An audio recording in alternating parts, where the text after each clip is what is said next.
Baik pemirsa, terima kasih Anda masih bersama kami dan seperti yang saya katakan sebelumnya bahwa 2 Oktober 2024 ini diperingati sebagai Hari Batik Nasional. Nah, bagaimana sebenarnya peran kita sebuah masyarakat generasi muda dan juga bahkan penggiat fashion ya untuk bisa melestarikan batik sebagai warisan budaya Nusantara. Kami akan hadirkan selengkapnya dalam dialog hari ini dengan tema melestarikan warisan budaya bersama seorang pegiat fashion, desainer Kota Palembang, ada Mas Divo Agusti Ludo. Halo Mas Divo, apa kabar? Baik, Mbak. Wah, luar biasa. Terima kasih sebelumnya Mas Divo sudah berkenan hadir di tengah kesibukannya.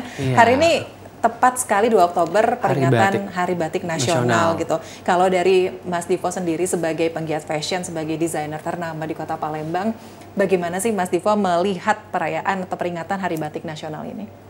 Kalau batik tuh sekarang tuh kan selain batik tulis ada batik cap ya Mbak Caca ya. Jadi aku lihat tuh kalau untuk misalnya kalau tulis kan sekarang itu dulu tuh kan lama bikin batik gitu karena harus satu kain tuh mungkin 1 bulan, tapi kalau cap tuh bisa diproduksi lebih cepat apalagi printing. Jadi kalau untuk batik cap apa printing itu lebih warnanya itu lebih colorful gitu. Nanti kalau kayak ini kan kayak batik cap gitu kan printing, jadi lebih cepat diproduksinya, dia lebih murah. Kalau melihat sekarang tapi kalau misalnya batik tulis lebih mahal karena handmade gitu kan, dan sama ada pengrajinnya. Tapi kalau misalnya batik print atau batik cap itu kan kalau batik print tuh lebih ke pabrik, kalau cap itu kan lebih cepat ya, dia sudah ada polanya, dia tinggal dibikin dan tinggal diwarnai gitu. Oke, jadi memang sekarang sudah beragam gitu ya Mas ya, di kalangan masyarakat batik itu tidak hanya batik tulis saja. Dan kalau kita pemirsa lihat juga di layar ini salah satunya ini kegiatan Mas Divo pada saat kemarin fashion show ya Mas ya. Bener. Ini boleh diceritakan ini di event apa nih Mas Divo? Ini di event Indonesia Fashion Week bulan Maret 2024 kemarin gitu kan. Aku bawain kain Palembang jumputan. Memang bukan batik, cuman kan di Palembang tuh lebih ke kain ya. Jadi karena celup gitu kan. Kalau batiknya pun di Palembang tuh kayak cuma batik jeprik gitu kan. Itu pun batik cap ya gitu kan. Kalau batik tulisnya Palembang itu I think belum ada ya. Lebih ke kayak blongsong, blongket, songket gitu. Lebih ke kain. Lebih ke kain, wastranya beda gitu ya. Memang ciri khasnya Kota Palembang itu sendiri. Nah, kalau menurut atau pandangan dari Mas Divo sendiri, arti batik untuk yang Mas Divo itu apa sih Mas? Batik itu identity, jadi setiap orang tuh beda-beda ya. Kalau kayak Mbak Caca pakai ini kan lebih ke Jawa itu motif parang kencana gitu kan. Nah, kalau aku tuh kan bukan batik, kalau Palembang tuh lebih kain kayak ini blongsong, belakang blongket gitu kan. Jadi ada jumputan juga. Jadi kalau batik itu identity daerah masing-masing. Jadi semua kota itu punya simbolisnya. Kalau di Palembang tuh kan ada nih mungkin hari Rabu apa Kamis pakai wastranya Palembang gitu. Nah, kalau di Jawa tuh kan lebih ke batik cap atau itu kan lebih kayak ini parang gitu kan. Jadi lebih ke identiti daerah masing-masing gitu kan, perwakilan mereka masing-masing. Jadi ada dari Jawa, ada dari Sumatera gitu. Jadi lebih tahu gitu. Oh, ini kainnya dari mana gitu. Iya, benar-benar. Apalagi setiap provinsi itu punya identitas kainnya tersendiri gitu ya, batiknya masing-masing. Ya, bukan hanya provinsi, di Palembang pun kabupatennya beda-beda. Kabupaten kota beda. Kalau di kayak di Pagar Alam tuh ada batik kecubung gitu kan. Jadi itu batik cap juga, ada tulis juga itu motif bunga kecubung itu kan yang memang ciri khas mereka. Kalau misalnya di Batu Rajo tuh kayaknya ada batik kangkung gitu kan. Jadi macam-macam kabupaten kita pun ada ciri khas masing-masing.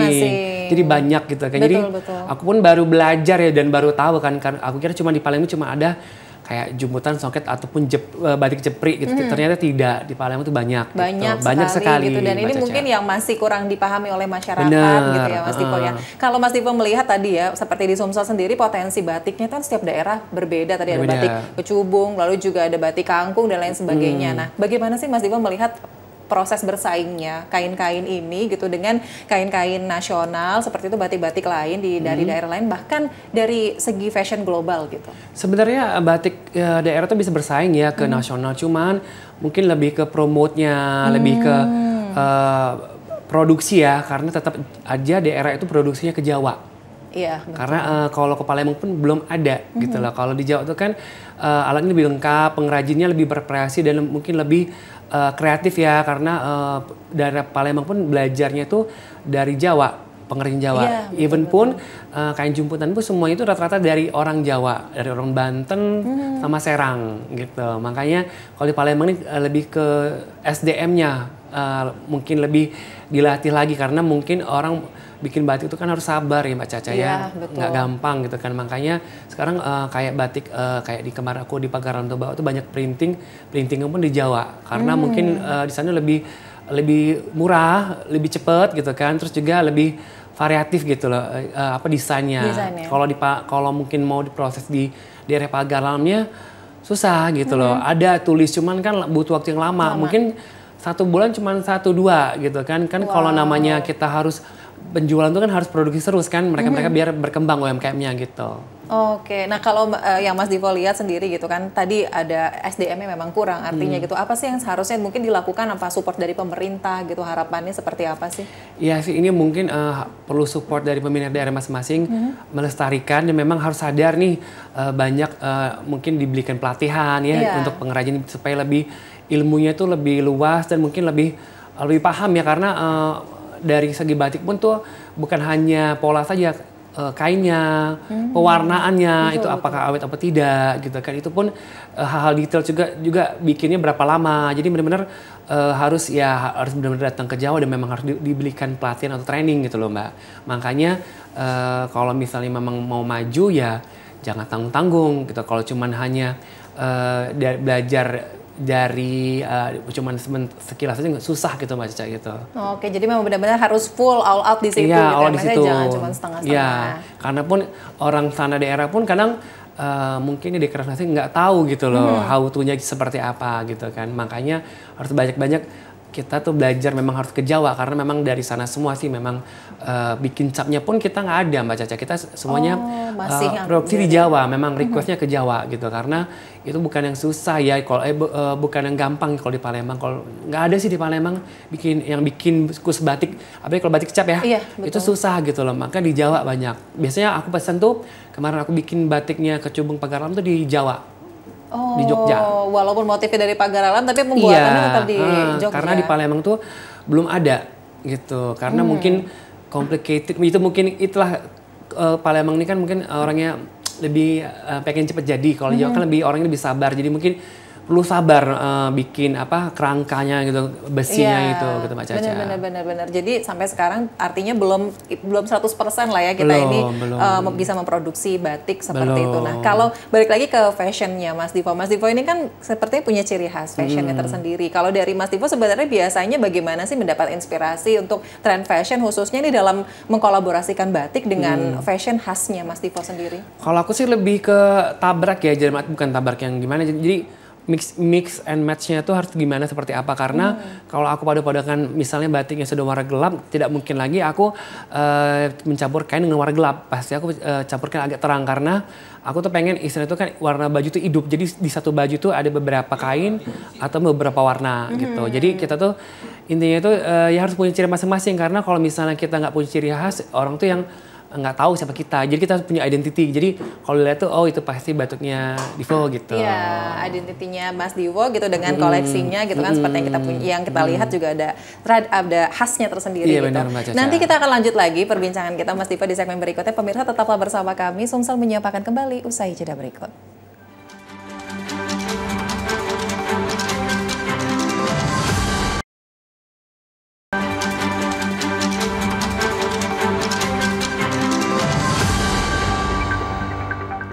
Baik pemirsa, terima kasih Anda masih bersama kami dalam Dialog Sumsel Menyapa. Saya kembali lagi berbincang dengan Mas Divo Agusti Ludo untuk membahas tema kita hari ini, yaitu melestarikan warisan budaya. Mas Divo, ini kalau berbicara tentang keberlanjutan batik gitu ya, karena ini kan pasti bersaing sekali dengan tren fashion yang sekarang gitu. Bagaimana sih Mas Divo melihatnya, sulit nggak kira-kira batik ini untuk tetap jadi tradisi yang kita lestarikan? Sebenarnya itu nggak sulit sih, tergantung sekarang itu orang tuh main model dan warna. Karena kan batik itu kan biasa kan kayak warna-warna tua ya dan old. Nah sekarang tuh kan fashion itu banyak tuh yang orang tuh pengen yang, kalau orang Palembang terus sendiri pengen yang colorful lah ya. Kalau tergantung daerah masing-masing. Tapi kalau dari Jawa tuh lebih ke warna-warna soft dan warna-warna gelap. Tergantung sekarang tuh tergantung kesukaan mereka akan fashion dan warna, karena di setiap daerah itu kan punya ciri khas masing-masing. Jadi jangan sampai salah segmen pasar. Nah, kalaupun even pun orang Jawa pun rata-rata kalau misalnya kayak kain jumbutan ya, bukan batik ya, itu warna-warna yang kayak coklat, abu-abu gitu, dia hitam gitu kan. Nah kalau orang-orang Palembang ini kan yang gonjreng gitu kayak saya gitu kan. Jadi kalau nggak gonjreng itu nggak puas gitu kan. Nah tapi kalau Jawa itu tidak. Jadi intinya itu kita harus tepat di right place aja sih tempat kita di mana jual gitu. Jadi kalau bersaing pasti bersaing dan unik gitu kan. Betul. Kalau unik pasti insya Allah lah ya. Kalau kayak batiknya Ibu Ana Fanti kan itu bagus-bagus tuh. Tetap aja sih. Cuman kita harus tahu segmen pasar di mana gitu. Okay. Nah ini kalau seperti yang Mas Divo pegang ini juga ya salah satu contohnya. Ini batiknya Pagar Alam. Oh ini batik Pagar Alam. Boleh agak diangkat sedikit Mas. Sedikit, dia kayak batik kayak Jakarta sih sebenarnya itu kan ya. Cuman enggak ini nih gitu. Oh ini justru pakaian adatnya Pagar Alam ya sebenarnya. Iya benar.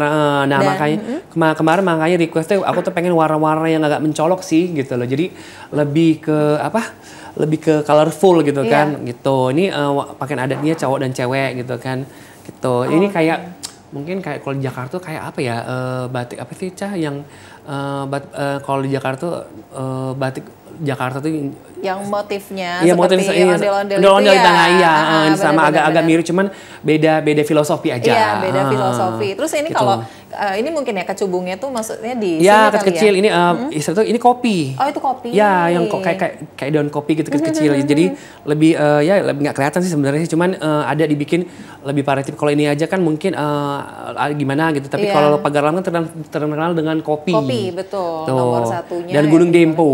Sebenarnya kemarin ada sih Gunung Dempo, cuma aku yang bikin yang ini gitu kan gitu. Apa sih Mas kesulitannya mungkin atau dapat inspirasinya dari mana sih untuk bisa membuat batik ini jadi benar-benar batik yang colorful, terus juga yang memang bisa digunakan oleh anak-anak muda. Ini kan kalau kayak kita lihat Mas Divo pakai pun juga ini benar-benar menarik gitu. Karena kalau warna ini tergantung kain Mbak Caca. Jadi nggak semua kain itu bisa masuk warna.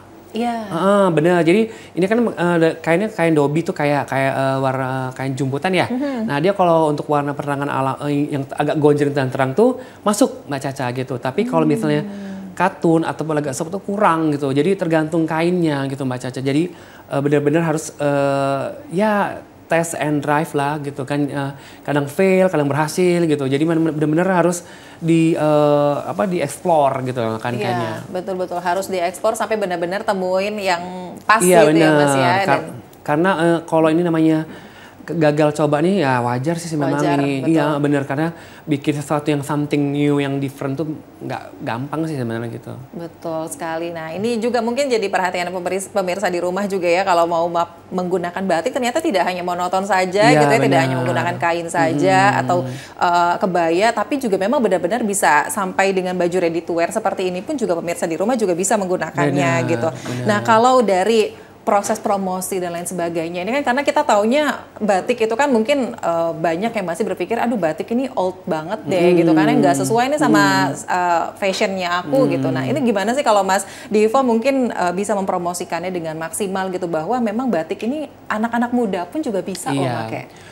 Makanya tuh kalau orang tua tuh kan lebih warnanya lebih ke kayak Caca ya, lebih soft, mungkin ngomong lebih ke umur gitu. Jadi mereka tuh nggak cocok gitu. Nah tapi kalau anak muda tuh kan lebih ekspor tuh kalau warna-warna begini kan mereka malah kalau yang kayak gini kan agak old ya. Maka mereka tuh tesnya masing-masing.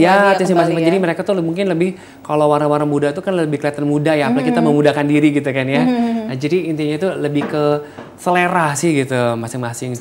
Iya dan umur gitu Caca ya. Mungkin kalau umur rata-rata sih aku kalau bikin yang colorful tuh mungkin di bawah 50. Kalau di atas tuh mungkin aku nggak pantas lagi gitu. Jadi menyesuaikan umur juga bisa aku bikin bajunya. Mungkin kalau yang anak muda tuh mungkin berani segala model, tapi kalau orang tua tuh mungkin lebih ke tunik, lebih ke dress aja, lebih simpel gitu. Kalau orang muda nih kan yang tangannya di sini copot, di sini terus ini bikin bahu apa segala macam, apalah banyak gitu kan. Tapi kalau orang tua tuh kayaknya lebih simpel sih Cah. Lebih simpel aja gitu karena tadi seleranya masing-masing kembali lagi ya. Kalau Mas Divo lihat sejauh mana sih Mas sebenarnya peran dari penggiat fashion designer seperti Mas Divo gini untuk tetap bisa melestarikan batik gitu, khususnya batik yang ada di Sumatera Selatan ini sendiri?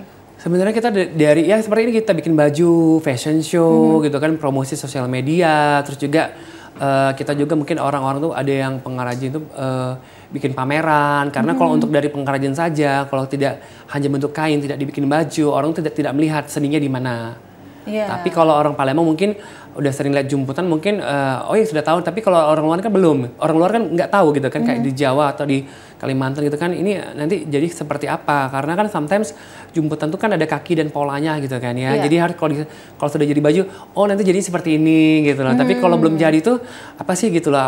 Malahan kayak kain-kain old gitu kan. Kalau jumputan tuh lihat aja sih Cah, kalau belum jadi tuh gimana gitu. Tapi kalau sudah jadi, udah disetrika lebih rapi, sudah dipola, sudah lebih apalagi kalau di mix and match-nya itu lebih bagus warnanya dan lebih teratur gitu. Kalau nggak tuh kan kadang titik tujuh tuh yang bulat aja gitu. Kayaknya ini apa sih ini gitu, ngerti nggak sih gitu. Monoton banget gitu ya. Tergantung kita sebagai yang bikin baju ini, desainer ini gimana packaging itu lebih cantik dan lebih indah dilihat gitu loh. Jadi kalau orang lihat tuh, oh bagus ya gitu. Jadi karena kalau belum jadi baju tuh susah Cah gitu. Jadi kalau untuk kita lihat kain itu udah membayangkan, oh nanti ini kalau misalnya mixnya sama kain ini, nanti kalau sudah jadi bajunya polanya seperti ini gitu. Tapi kalau orang awam tuh bikin apa gitu, bingung gitu. Bingung ya, makanya salah satunya mungkin jalan ninjanya gitu ya. Jalan ninjanya mungkin kalau pengen berkreasi dengan batik bisa langsung menggunakan apa namanya hasil karya dari desainer ataupun penggiat fashion di Kota Palembang sendiri. Kalau dari pendapatnya Mas Divo gitu, melihat saat ini gitu ya tradisi atau warisan budaya batik ini sebenarnya perlu inovasi terbaru nggak sih Mas? Khususnya untuk era sekarang gitu ya, dari Gen Z, millennials gitu kan, yang melihat apa sih supaya memang benar-benar warisan budaya batik ini bisa maksimal gitu kita lestarikan? Kalau inovasi pasti ya, apalagi sekarang tuh banyak ajang pageant itu kayak ya kita sebut putra-putri batik lah apalah, makanya di situ mungkin dari Kementerian Pariwisatanya itu mencanangkan batik. Jadi intinya itu jadi yang muda-muda ini mungkin yang 25 tahun ke bawah lah ya Mbak Caca ya. Kalau kita kan 25 tahun ke atas ya, jadi tahu gitu. Jadi regenerasinya tahu, makanya kalau misalnya itu kan ada putri cilik batik jadi sekarang tuh banyak dibikin ajang. Jadi intinya itu ajang batik tuh jadi harus pakai baju batik gitu lah. Jadi mereka tuh dari kecil tuh tahu. Ini pun aku lihat tuh ada ya ajang batik cilik apa gitu. Jadi mereka tuh harus pakai batik, even pun itu dress, apa kemeja. Jadi mungkin dari sekarang tuh udah lebih modern dan karena sosial media jadi udah banyak tahu. Nah, tinggal mungkin filosofinya saja yang mereka yang mungkin harus banyak belajar. Karena kan batik itu kan beda-beda filosofinya Caya. Jadi kalau kita nggak tahu tuh yang bagus cukup warnanya oke, cukup sampai situ. Padahal itu semua tuh ada filosofinya kayak seperti ini gitu kan. Oh ternyata ini nih kopi, ternyata ini nih pakaian adatnya gitu. Tapi kalau orang lihat awam tuh lucu gitu aja sih sebenarnya. Oke, jadi sampai sekarang pun juga artinya sudah semakin banyak ya apa namanya langkah-langkah dari pemerintah gitu ya, dan juga swasta pun gitu ya untuk mengadakan atau membentuk sebuah wadah seperti itu ya pemirsa untuk memang benar-benar bisa melestarikan batik. Nah, kita beberapa waktu lalu gitu ya, masih di tahun 2024 juga sempat viral nih Mas, ada batik yang tapi di mix dengan Korean style. Mungkin Mas Divo pernah lihat ya di sosial media. Kalau dari Mas Divo sendiri bagaimana sih melihat fenomena itu, batik Indonesia yang di mix dengan Korean style? Apakah itu sebenarnya wajar-wajar saja atau seperti apa? Sebenarnya kan namanya fashion tuh kan unlimited ya, jadi wajar-wajar saja sih. Jadi yang kalau udah kain kita beli, ya yang sebagai desainer yang suka kita seperti apa gitu pun. Even pun ada juga sekarang tuh kain juga dibikin kayak sumsit gitu, ada gitu. Jadi benar-benar tuh udah lebih luas gitu loh. Kalau style sih kalau memang bisa diterima, bisa yang makanya pede nggak masalah sih Mbak Caca. Karena fashion itu kan orang DNA desainer tuh beda-beda. Iya, betul. Dan aku seperti ini dan dia seperti itu. Tidak masalah sebenarnya, asal intinya itu kan ada peminatnya, ada yang suka gitu kan. Masalah sekarang tuh yang aneh malahan dicari gitu loh Mbak Caca. Betul. Karena mau jadi identiti kita tadi ya. Iya benar, nggak apa-apa sih sebenarnya kalau dibikin seperti itu pun hak paten desainer masing-masing. Kan berkreasi itu kan beda-beda, nggak bisa kita yang harus seperti ini, enggak gitu kan. Sekarang tuh orang lebih pintar ya. Betul. Sekarang tuh kan orang tuh kayak ada juga batik, aku lihat sekarang banyak dibikin handbook ya. Iya, yang Korea. Nah sekarang tuh banyak juga Korean nih, style. aku tuh banyak gitu. Jadi is okay lah menurut aku sih. Malahan nggak apa-apa. Jadi tetap walaupun style luar, cuman kain ini wastranya dari Indonesia. Yang Gitu. wastranya dari Indonesia, dan batik juga sebenarnya bukan tidak hanya untuk acara formal saja ya Mas ya, tapi non formal, semi formal pun juga bisa sebenarnya. Bisa bikin gaun kayak kita kantoran, terus juga bisa bikin untuk pergi juga bisa, kondangan. Sekarang pun kondangan pun tidak hanya pakai kebaya, orang tuh hanya pakai tunik gitu kan, pakai apa gamis. Sekarang tuh kan banyak dari kain-kain batik. Jadi sekarang tuh bisa masuk mana saja gitu. Betul, bisa dibikin obi ya Mas Bisa. ya, belt dan lain sebagainya. Jadi Iya. benar-benar kembali lagi ke taste fashionnya masing-masing, terus juga kreativitasnya masing-masing Bener, seperti Mbak Caca. apa. Mungkin terakhir sebelum menutup perbincangan kita siang hari ini, harapan dan juga pesannya Mas Divo dalam peringatan Hari Batik Nasional 2024 ini, silakan. Semoga batik tuh makin dikenal orang, apalagi kain-kain Palembang ya bisa internasional. Yang aku lihat tuh sekarang tuh cuman kalau Palembang tuh untuk kainnya itu orang cuma taunya songket gitu. Iya. Banyak desainer Jakarta pun membawa kayak ke New York Fashion Week itu songket. Padahal untuk aku sendiri di Palembang tuh so many, Caca tahu kan. Jadi aku pengen ke depannya itu karena aku dari Palembang, pengennya kain-kain tuh Palembang tuh lebih luas dan orang banyak lebih tahu. Jadi kita pelaku yang UMKM di sini, pengrajinnya yang kayak yang harganya lebih murah kayak jumputan, jadi terekspos. Jadi orang lebih tahu dan mungkin lebih ingin mengenal dan ingin membelilah gitu kan. Tapi kalau songket kan mahal ya Caya. Nah kan banyak UMKM kecil-kecil yang penting hidup itu produksinya, penjualannya. Jadi kita bisa memberikan solusi, memberikan intinya itu kan perputaran ekonomi Palembang itu berputar. Betul. Jadi even pun anak-anak muda bisa beli gitu. Betul. Kan kain-kain jumputan nggak terlalu mahal tuh, Iya. tergantung bahannya. Nah tapi kalau songket tuh lebih mahal karena mungkin Dari susah bahannya. ya. Dan kainnya pun agak susah diolah gitu kan. Tapi kalau jumputan, blongsong, blongket tuh lebih gampang, universal lagi kayak gini dipakai sehari-hari. Jadi kedepannya pengennya Palembang tuh lebih dikenal dengan so many kain yang orang banyak tahu, tidak only songket saja. Amin, gitu. amin. Ini kalau pemirsa di rumah mau tahu koleksinya Kak Divo, bisa ngelihat dari Instagramnya di mana nih? Bisa di aldivo.indoofficial.com. Oke, Lihat aja. aldivo.indoofficial.com gitu ya. Terima kasih sekali lagi Mas Caca. Divo Ludo Ya. sudah bergabung bersama kami hari ini. Ya. Sukses juga untuk semua Amin, Rabbal Alamin, karya-karyanya, amin, Rabbal Alamin. untuk Makasih fashion juga. show-nya ke depan. Amin, Rabbal Alamin. Dan pemirsa, inilah akhir perbincangan kami dalam Sumsel Menyapa hari ini. Akhirnya saya Nur Hadi Syafra, TV pamit. Wassalamualaikum warahmatullahi wabarakatuh. Sampai jumpa.